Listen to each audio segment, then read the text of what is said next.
வணக்கம் நண்பர்களே. இப்பொழுது நான் அசிரியன் மொழியில் காணப்படும் சில தமிழ் சொற்களை பற்றி உங்களிடையே பகிர்ந்து கொள்ள விரும்புகிறேன். அசிரியன் மொழியில்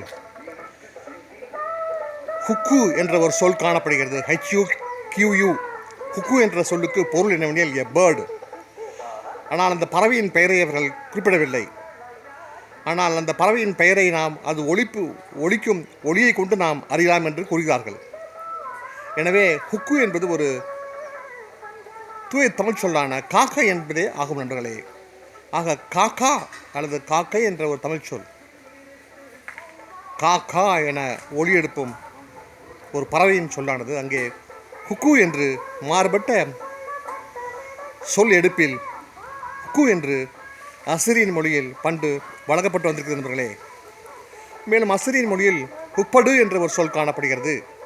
பிளைண்ட்னஸ் என்ற பொருளில், பிளைண்ட் என்ற பொருளில். HUPPUDU ஹப்புடு என்ற அசிரியன் சொல்லில் கா, பா, தா போன்ற கன்சோனன்ஸ் உயிர்மை எழுத்துக்கள் காணப்படுகின்றன.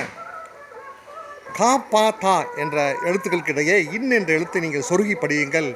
கண் பொட்டை என்று படிக்கலாம், அல்லது பொட்டை கண் என்று படிக்கலாம். பிளைண்ட்னஸ் என்ற பொருளில், பிளைண்ட் ஐ என்ற பொருளில். ஆக கண் பொட்டை என்ற ஒரு தூய தமிழ் சொல் அங்கே இன் என்ற எழுத்து விடுபட்டு குப்படு என்று மாறுபட்ட சொல் எடுப்பில் வழங்கப்பட்டு வந்தது நண்பர்களே. எங்கே? பண்டைய அசிரியன் மொழியில். The Tamil word for crow is kaakka. It is there in Assyrian languages huqu. The Tamil word for blind is kan pottai, blind eye. It is there in Assyrian languages huppadu. Thank you friends. நன்றி நண்பர்களே. நாம் மீண்டும் சந்திப்போம். வணக்கம்.